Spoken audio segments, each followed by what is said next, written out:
창세기 6장 9절에서 22절 말씀입니다. 오늘 말씀 창세기 6장 9절에서 22절 말씀을 제가 봉독해 드리겠습니다.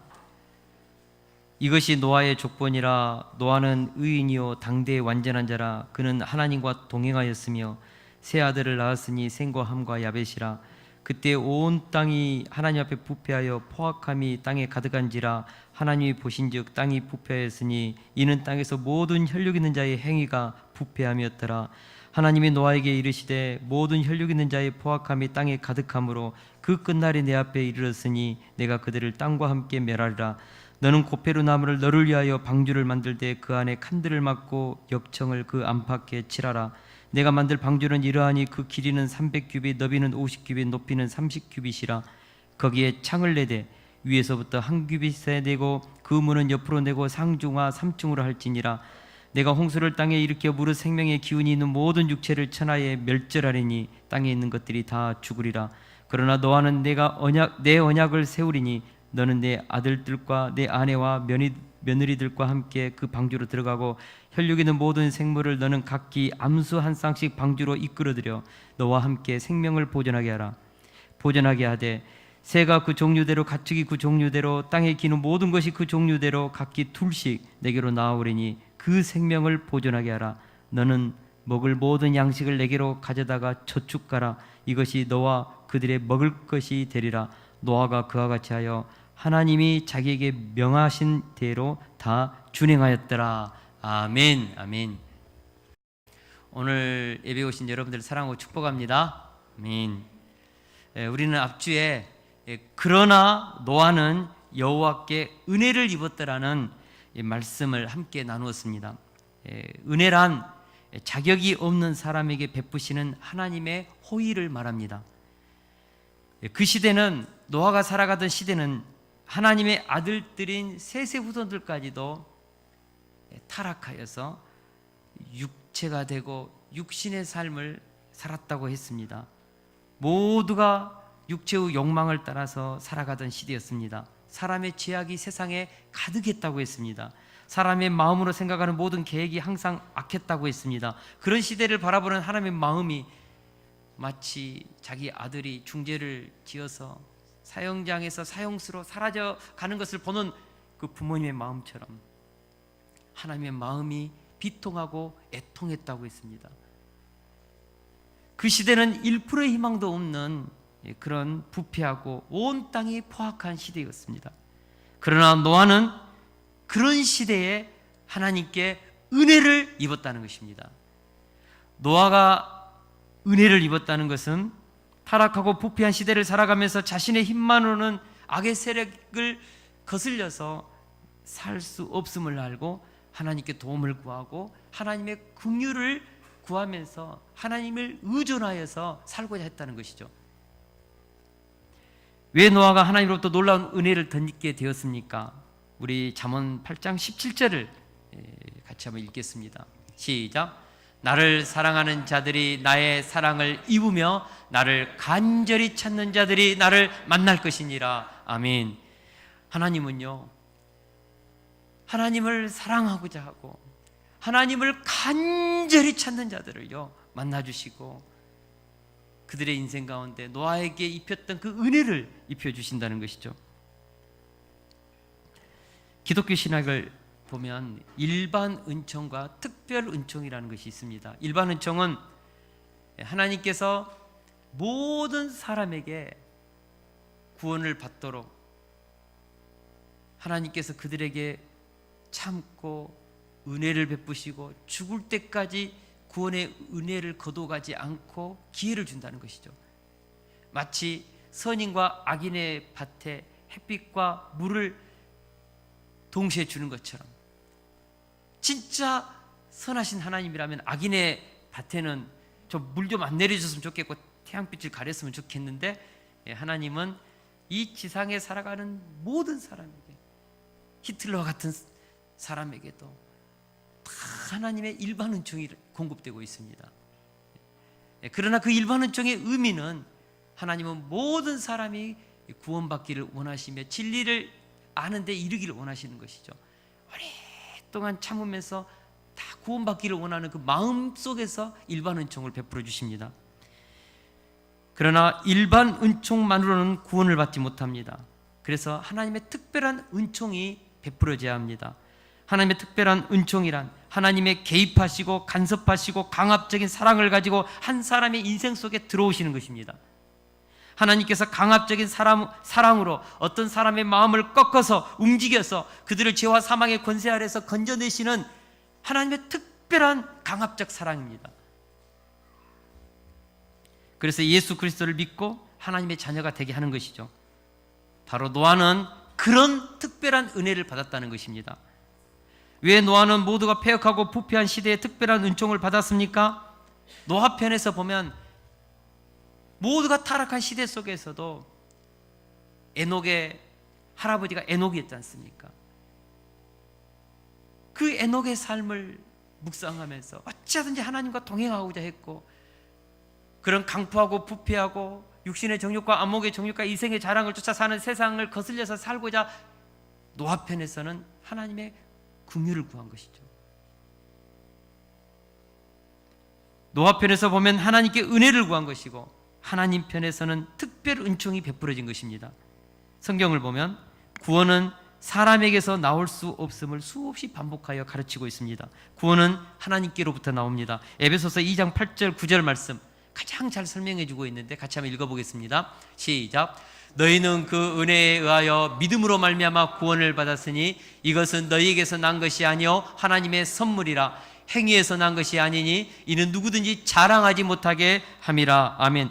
하나님께서 노아에게 은혜를 베푸신 것은 그를 구원에 이끄는 특별한 하나님의 은혜였다는 것이죠. 노아의 행위에서 나온 것이 아닙니다. 그러나 노아 편에서 보면 하나님의 은혜를 불러일으키고 긍휼과 자비를 불러일으키도록 노아가 하나님의 눈에 들도록 특별히 하나님을 찾았다는 것이죠. 제가 성경을 연구하면서 반복해서 느끼는 것은 하나님은 은혜 베풀 자에게 은혜를 베푸시고 긍휼히 여길 자를 긍휼히 여기신다는 것입니다. 여러분, 구원은 철저히 하나님의 선택에 있고 택함에 있습니다. 왜 하나님께서 노아를 택했는지 저도 모르겠습니다. 그러나 하나님은 자유의지로 노아를 택했고 그에게 강압적인 특별한 사랑으로 노아에게 은혜를 베푸셔서 온 세상이 심판받을 때 노아를 건져내신 것이죠. 하나님, 왜 저 사람은 내버려 두십니까? 제가 볼 때는 괜찮은 사람인데요. 우리는 알 수 없습니다.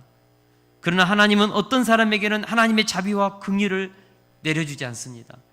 그러나 어떤 사람에게는 특별한 은혜로 예수 그리스도를 영접하게 해서 구원에 이르도록 하나님이 강압적으로 이끌어내신다는 것이죠.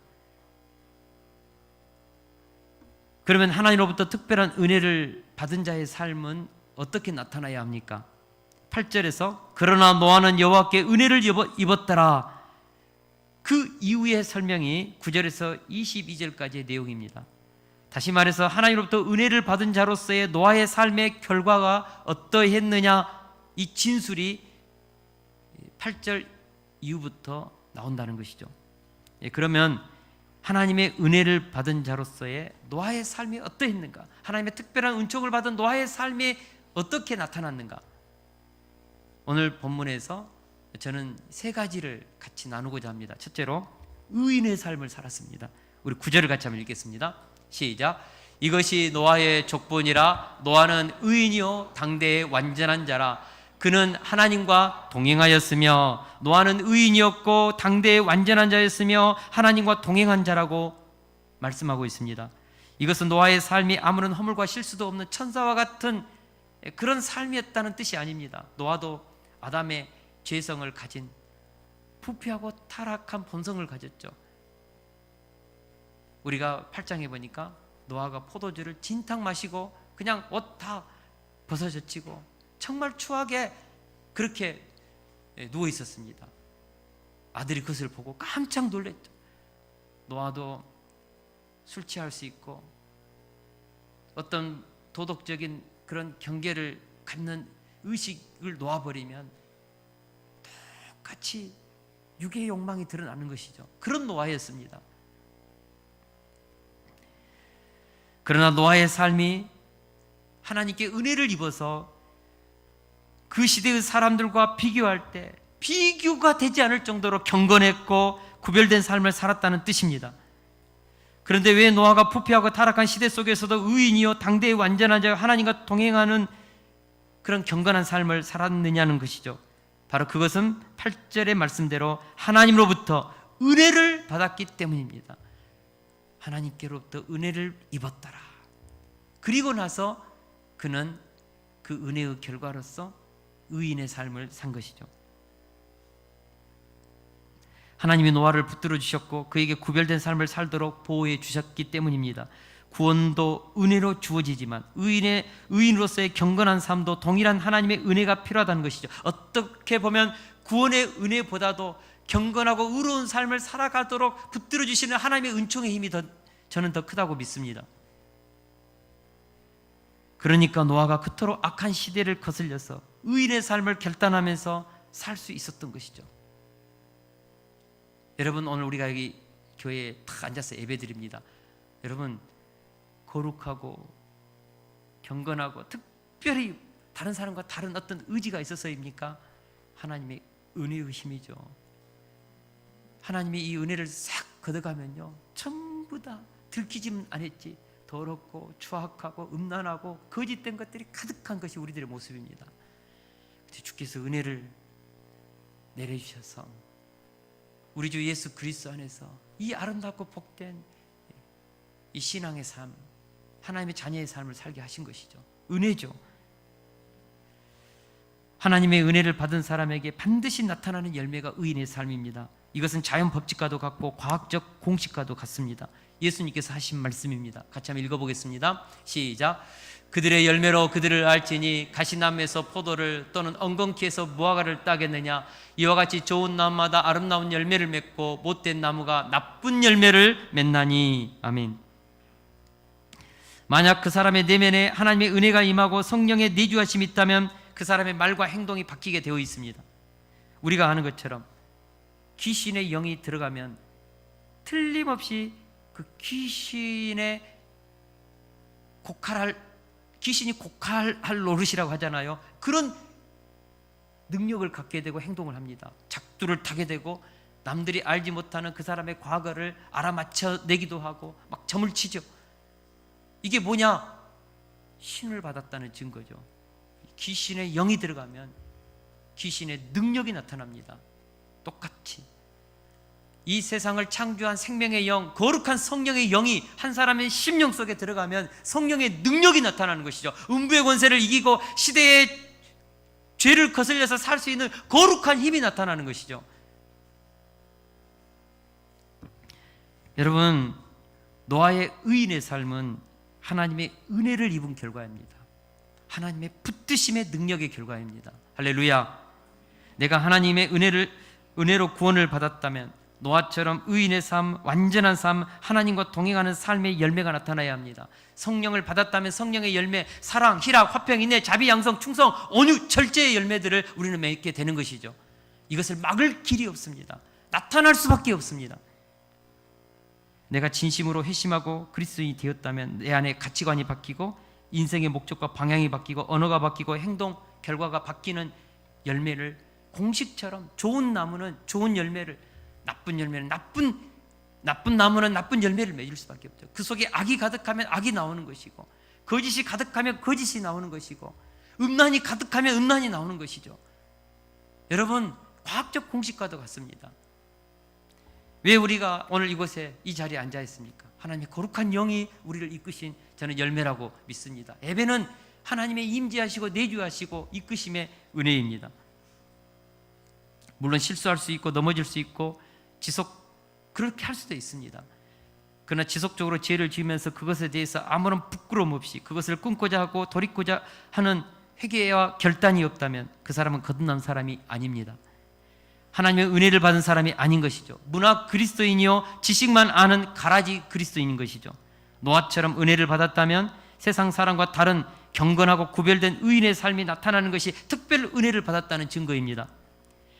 우리는 지금 심각할 만큼 부패하고 음란하고 포악한 시대를 살고 있습니다. 이런 시대에 하나님의 은혜를 입은 자로서 삶의 열매를 보여야 합니다.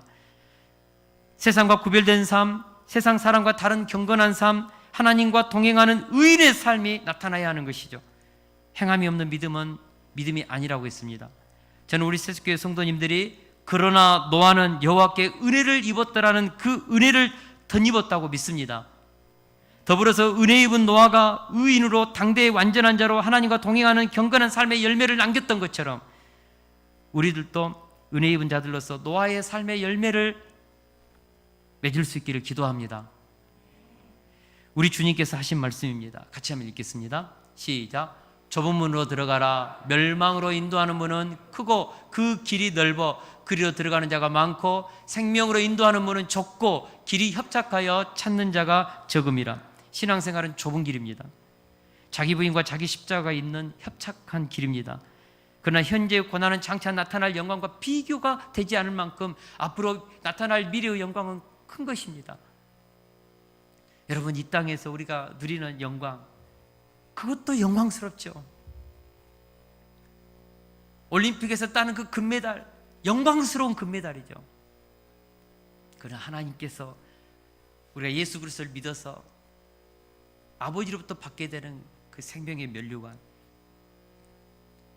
우리를 위해서 준비한 영원한 하나님 나라에 상속받는 그 나라는 이 땅과는 비교 자체가 되지 않는 영광의 하나님이 주시는 선물인 것이죠. 상급인 것이죠. 사랑하는 동역자 여러분, 은혜 받은 자로서 경건한 삶에 거룩한 삶의 상급이 있습니다. 그래서 저는 저와 우리 성도님들에게 같이 권면합니다. 이 생명의 길, 진리의 길을 우리가 담대히 걸어갈 수 있기를 주의 이름으로 축원합니다. 어렵고 힘들지만 좁은 길, 협착한 이 길, 하나님의 자녀로서 자기를 구별하여 드리면서 의인의 삶을 살아내시기를 축원합니다. 우리 주님이 도와주실 것입니다. 할렐루야. 둘째로 구원의 방주를 짓는 삶을 살았습니다. 우리 13절 14절을 같이 한번 보겠습니다. 시작. 하나님이 노아에게 이르시되 모두 혈육 있는 자의 포악함이 땅에 가득함으로 그 끝날이 내 앞에 이르렀으니 내가 그들을 땅과 함께 멸하리라. 너는 고페르 나무로 너를 위하여 방주를 만들되 그 안에 칸들을 막고 역청을 그 안팎에 칠하라. 아멘. 하나님은 노아가 살고 있는 시대를 끝내고자 했습니다. 6장을 보면요, 하나님께서 노아가 살고 있는 그 시대를 내가 끝내겠다, 종말을 고하고 새롭게 시작하겠다는 하나님의 결단이 무려 4번이나 나옵니다. 3절에 보니까 그러나 그들의 날은 120년이 되리라. 120년 이후에 하나님께서 심판하시겠다는 것이죠. 7절에 보니까 내가 창조한 사람을 지면에서 쓸어버리되 사람으로부터 가축과 기는 것과 공중의 새까지 그러하리라. 쓸어버리겠다. 13절에도 그 끝날이 내 앞에 이르렀으니 내가 그들을 땅과 함께 멸하리라. 17절에 내가 홍수를 땅에 일으켜 물은 생명의 기운이 있는 모든 육체를 천하에서 멸절하리니 땅에 있는 것들이 다 죽으리라. 4번이나 6장에서 쓸어버리겠다, 끝내겠다, 그렇게 말씀하신 이유가 무엇입니까? 하나님의 뜻이 확고하게 섰다는 것이죠. 더 이상 돌이킬 수 없을 정도로 이 세상은 부패해서 종말을 구하고 다시 시작하겠다는 것이죠. 여러분, 우리가 집 위에 들어가면 막 집이 지저분할 때가 있잖아요. 얘들이 막 놀아서 가자부스러기가 늘려있고 곳곳에 막 휴지가 뒹굴고, 그럼 어떻게 합니까? 청소하는 것이죠. 빗자루 쓸고 걸레로 문지르고, 심지어는 자녀들이 오줌을 싸고 똥을 싸도 그냥 치우면 돼요. 그 정도는. 그리고 다시 사는 것이죠.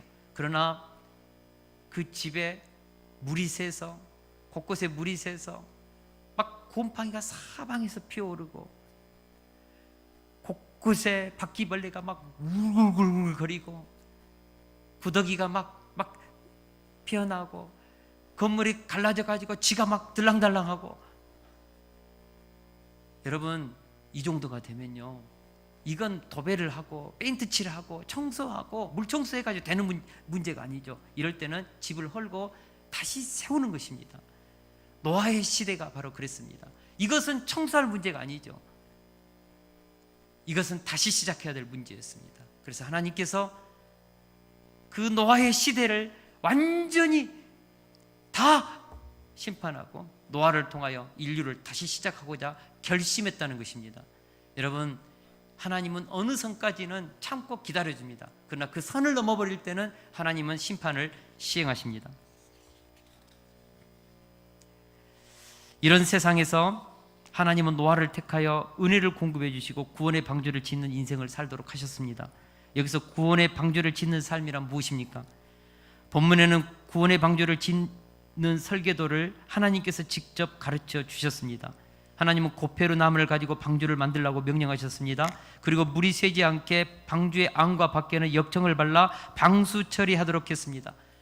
방주의 길이가요 300규빗, 약 한 150m, 높이는 50규빗, 높이는 30규빗, 14m, 그리고 넓이가 50규빗, 약 24m. 굉장히 오늘 우리 시대로 계산하면 약 2만 톤에 가까운 배죠. 노아의 시대 이전에는 단 한 번도 만들어진 적이 없는 그런 거대한 배였습니다.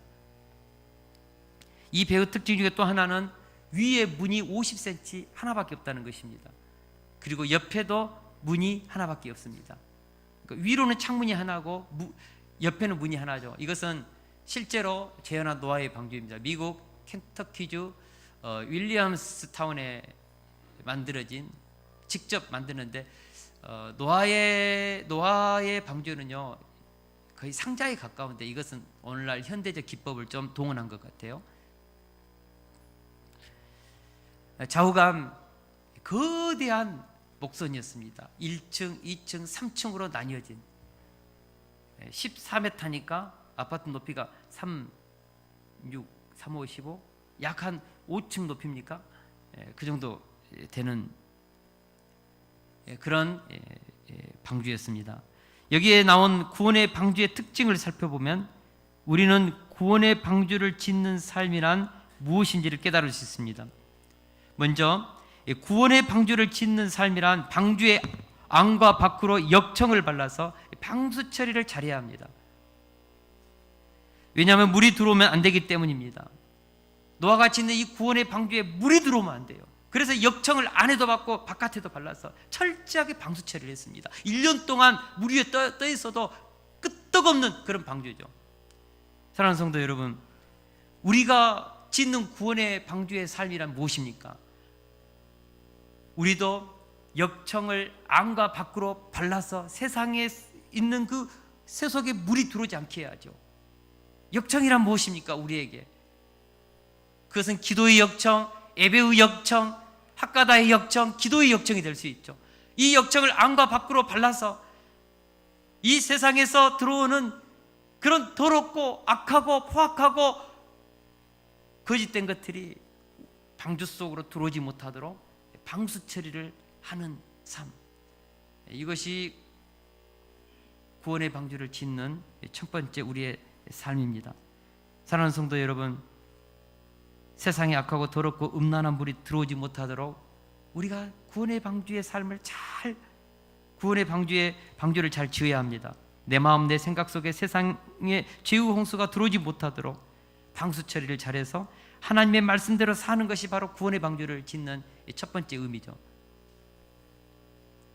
우리가 짓고 있는 이 구원의 방주, 우리 교회 안에 세상에 이 혼탁한 문화가 스며들어오고 있습니까? 구원의 방주의 삶을 살고 있는 내 삶 속에 세상의 그 혼탁한 세속의 문화와 죄의 그런 물줄기가 틈타고 내 안에 들어오고 있습니까? 그래서 그 방주가 좌초의 위기에 있습니까? 철저하게 역청을 발라야 합니다. 할렐루야. 둘째로 노아가 짓는 구원의 방주의 특징은 방주 안과 밖에 창문이 없었다는 것이 그 특징입니다. 여러분, 노아의 방주의 특징은요, 그 문도 하나밖에 없었지만 그것을 닫고 그 위에 50cm 1규빗의 창 하나밖에 없었습니다. 그러니까 노아의 방주는요, 온통 안은요 빛이 하나도 들어오지 않는 캄캄한 곳입니다. 생각해 보십시오. 왜 하나님은 산소만 들어올 수 있도록 위에만 창문을 하나만 내고 온통 밖을 이렇게 다 차단시켰을까요? 물론 그 당시에는 유리가 없었기 때문에, 그죠? 그러나 중요한 것은 하나님은 밖을 보지 못하게 했습니다. 이유가 무엇일까요? 생각해 보십시오. 노아의 이 배가 붕 떴을 때, 물 위에 떴을 때 그 바깥에는요, 말 그대로 구경할 만한 것이 하나도 없습니다. 다 지구 전체가 물로 잠겨서 곳곳에는 물에 휩쓸려서 죽은 시체들이 둥둥 떠다녔을 것입니다. 수많은 짐승의 사체들도 떠다녔을 것입니다. 흉흉한 폭풍 속에서 검은 물결이 치는 그 하나님의 심판의 엄중한 속을 바라볼 때 얼마나 그것을 본다면 두려웠겠습니까? 바깥에는 비바람이 몰아치고 태풍이 치고 시체들이 떠다니는 심판의 그 두려움 속에서 방주 안은요, 아무것도 세상과는 단절된 그 속에는요, 하나님의 언약, 구원하시는 하나님의 축복, 하나님의 붙드시는 그 은혜가 차고 넘치는 것이죠. 저는 구원의 방주를 생각하면 성전과 똑같다는 생각이 듭니다. 여러분, 성전도 빛이 들어오지 않았습니다. 오로지 하나님의 금촛대의 빛만이 밝혀진 것이죠. 노아의 방주도 똑같습니다. 햇불로만 밝힐 수 있는 곳이죠. 노아는 그곳에서 하나님이 심판하는 그 온 세상이 흉악하고 물결이 이르는 그 심판의 물결 속에서도 그 안은 샬롬이 있었다는 것이죠. 하나님과 교통하는 지성소와 같은 하나님을 향하는 찬양이 있었고, 온 세상이 심판받을 때 구원받은 가족들의 예배가 있었고, 그곳에서 하나님을 향한 기도가 있었고, 하나님이 베풀어 주신 은혜에 감사하는 감사가 있었죠. 식사할 때마다 얼마나 기뻤겠습니까? 감사가 있었겠습니까? 그렇게 375일 동안을 살았습니다. 여러분, 우리도 동일합니다. 우리가 방주를 짓는 인생을 산다는 것은 철저히 하나님과 교통하는 삶을 사는 것입니다. 세상에 아무리 거센 홍수가 나고 전쟁이 나고 경제 대공황이 발생하고 태풍이 불어와도 내 내면 속은 고요한 하나님의 성령의 조명 아래에서 평안이 샬롬이 있어야 한다는 것이죠.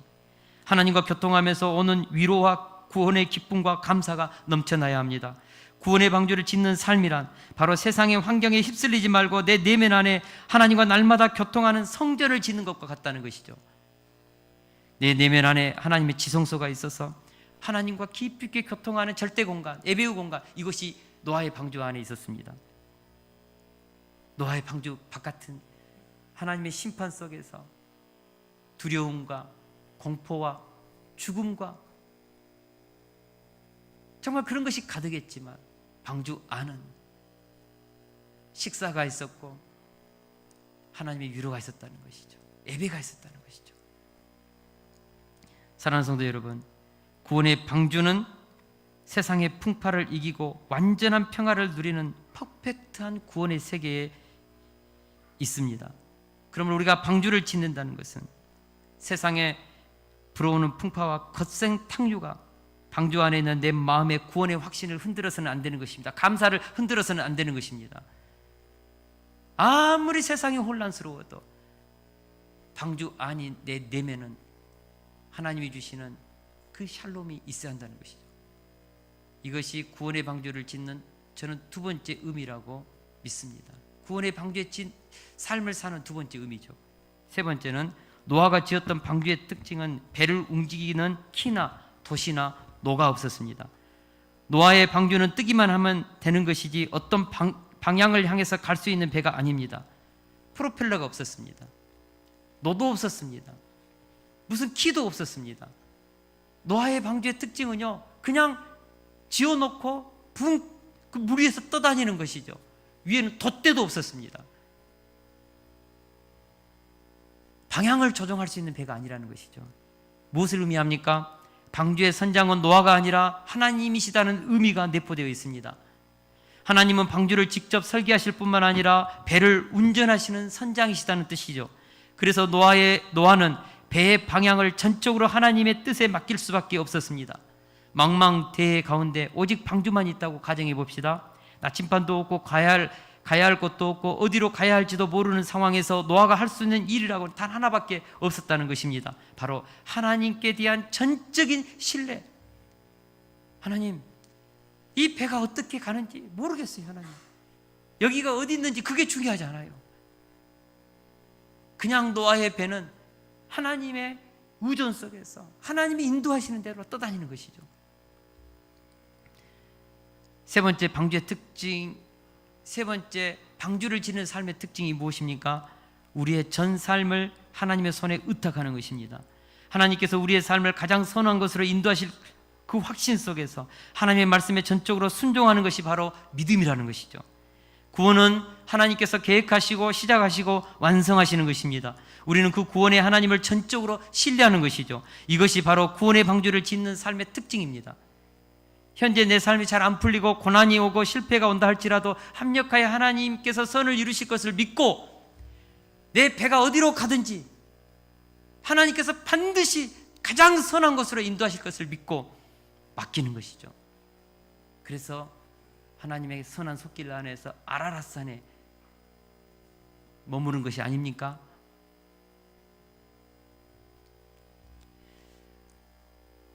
사랑하는 동역자 여러분, 우리 인생의 방향과 키, 돛대를 달고 노를 저으면서 내가 원하는 곳, 내가 가고 싶은 곳으로 자꾸 방향을, 키를 내가 잡고 운전합니까? 노아의 우리가 구원의 방주를 짓는 삶이란 전적인 하나님의 의탁입니다. 우리가 믿음으로 비록 앞이 보이지 않을지라도 하나님께 의탁할 수 있는 그 믿음을 우리가 회복할 수 있기를 주의 이름으로 축원합니다. 마지막으로 노아가 지었던 구원의 방주의 특징은 문이 하나밖에 없었다는 것입니다. 이것은 구원의 길은 오직 하나, 예수 그리스도밖에 없다는 상징이기도 합니다. 이 문까지도 하나님께서 짐승을 다 넣고 나서 닫아버린 것이죠. 이 문을 열 때도 하나님이 여셨지 노아가 연 것이 아닙니다. 특별한 의미를 우리에게 주고 있습니다. 노아의 방주로 들어가는 구원의 문은 하나입니다. 성전으로 들어가는 문도 하나입니다. 우리를 구원해 줄 수 있는 유일한 구원의 길은 예수 그리스도 한 분밖에 없습니다. 예수님이 내가 곧 길이요 진리요 생명이 나로 말미암지 않고는 아버지께로 올 자가 없다고 했죠. 유일하신 구원의 주 되신 예수 그리스도, 그 안에 구원이 있죠. 십자가에 우리의 죄의 용서가 있죠. 여러분, 다른 곳에는 구원이 없다는 것이죠.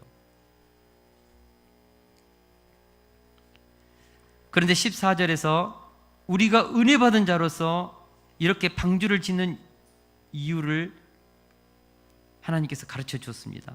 14절 우리 같이 한번 읽어볼까요? 너는 곧배로, 시작.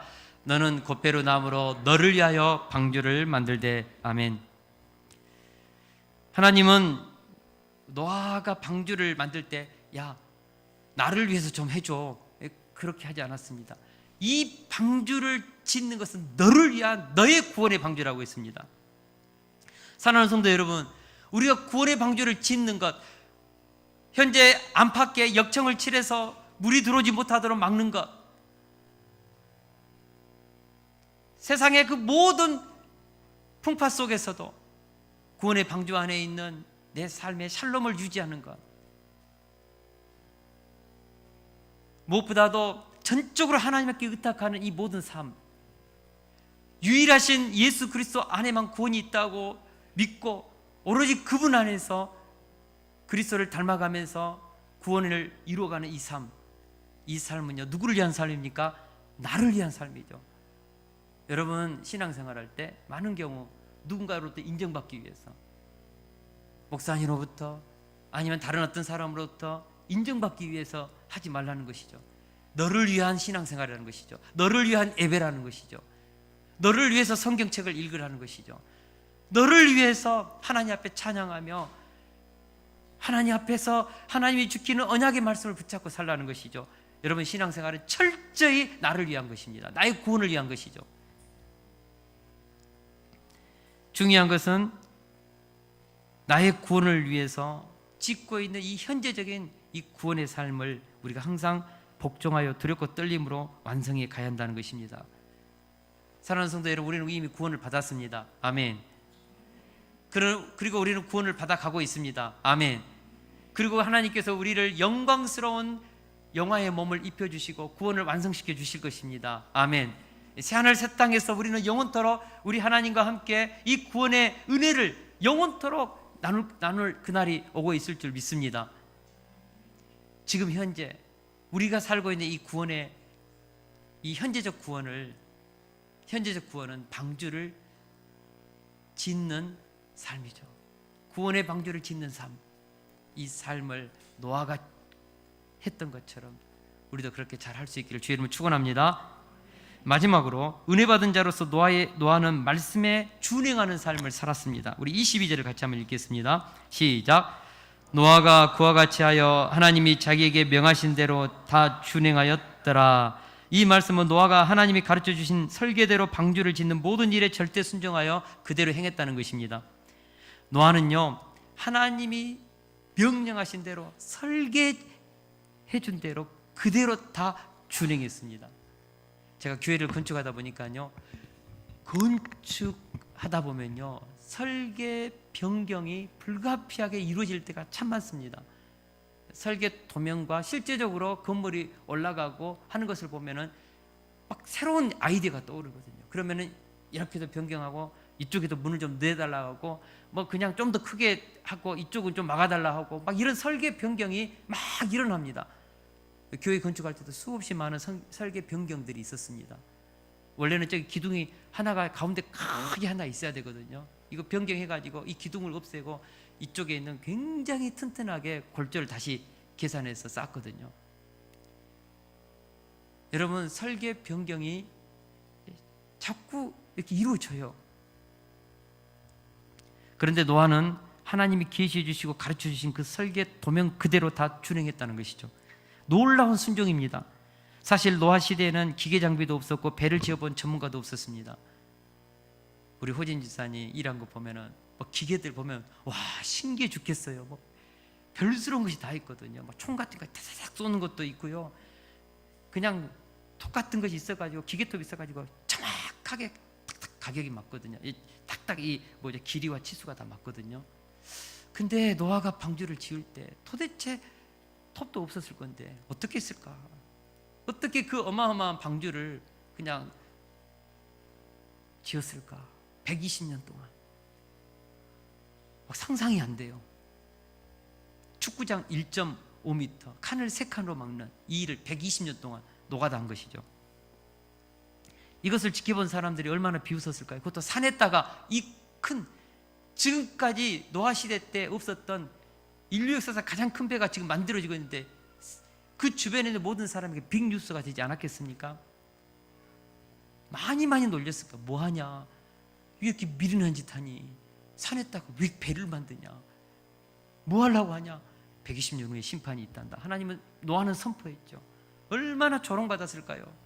이렇게 햇볕은 쨍쨍하고 날씨가 좋은데 미쳤니? 돌았니? 얼마나 많은 소리를 들었을까요?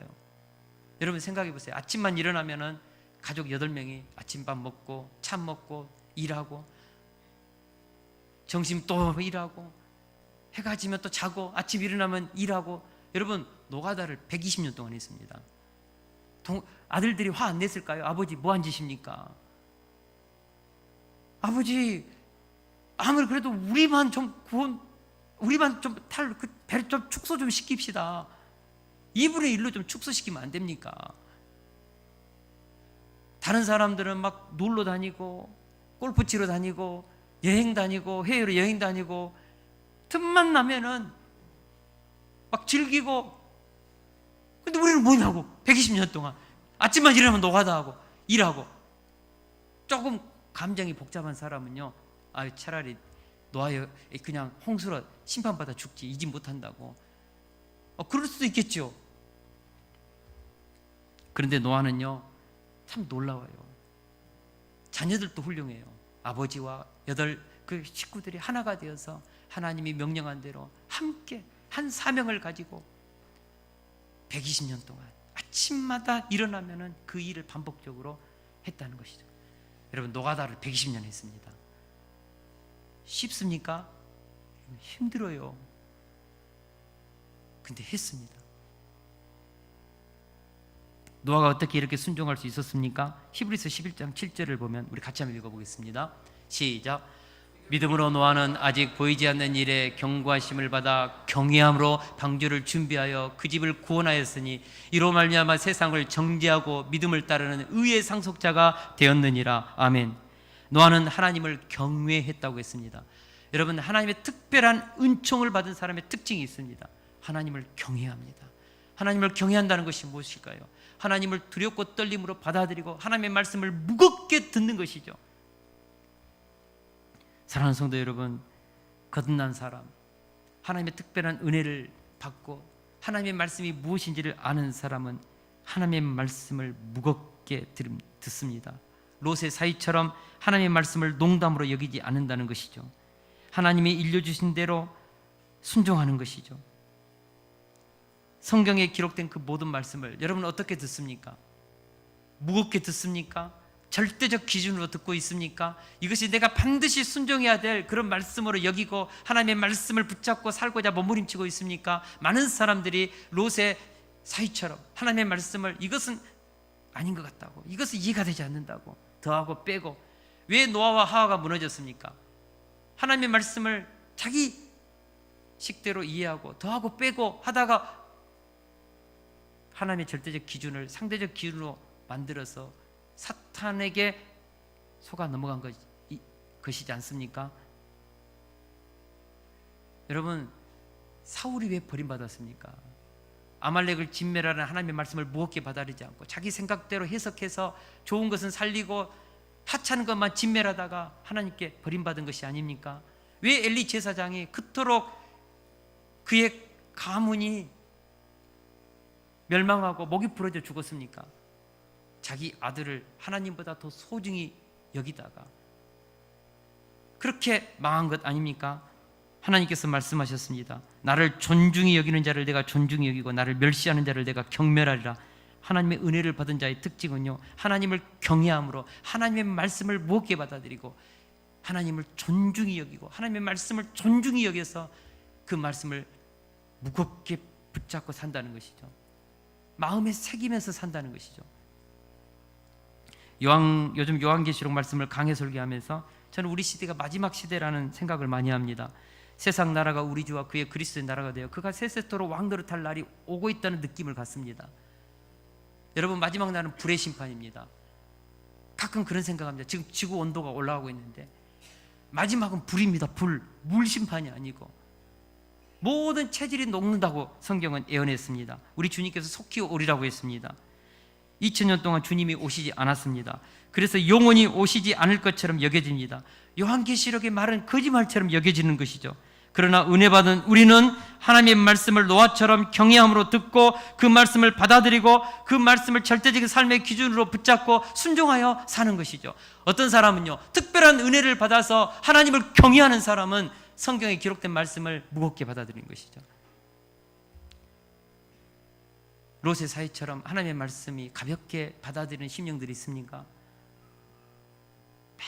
빨리 우리가 마음을 돌이켜야 합니다. 결론입니다.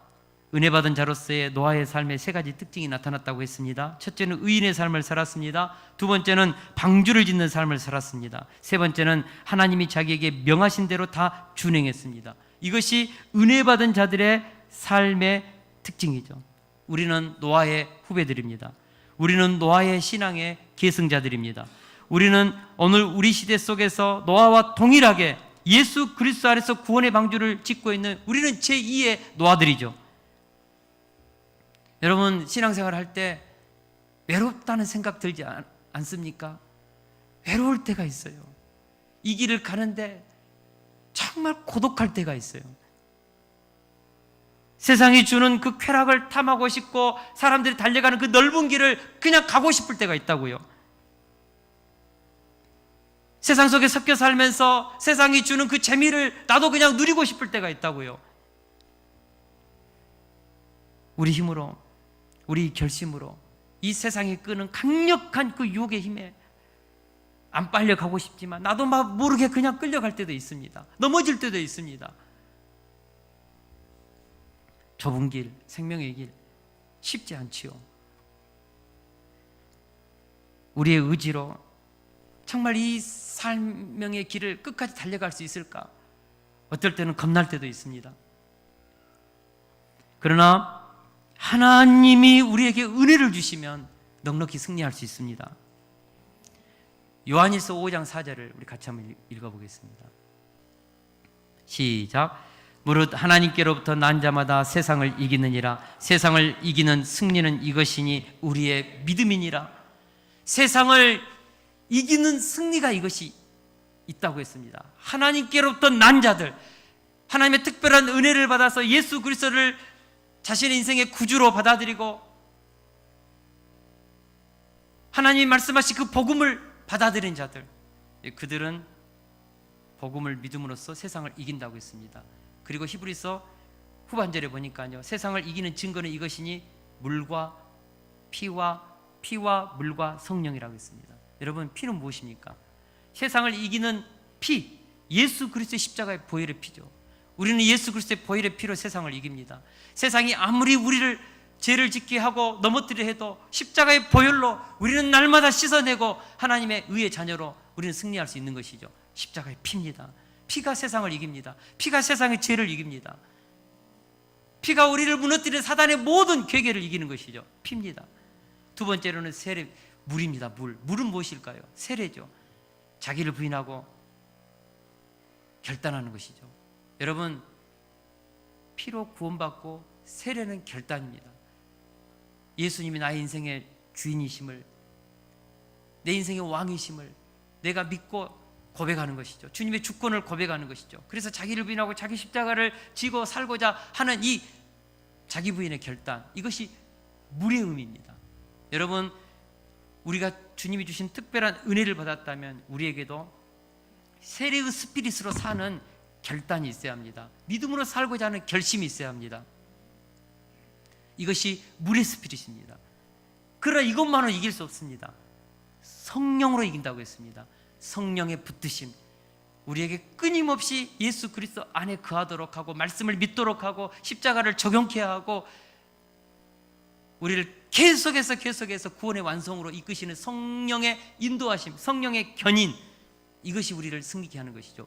피, 물, 성령, 이것이 세상을 이기게 한다고 했습니다. 여러분, 하나님께로 난 자들은 이것을 믿는 믿음으로 우리는 세상을 넉넉히 이길 줄로 믿습니다. 우리는 할 수 없지만 그리스도 안에 거한 우리들은 하나님의 은혜로 욥과 노아와 같이 우리가 의인의 삶,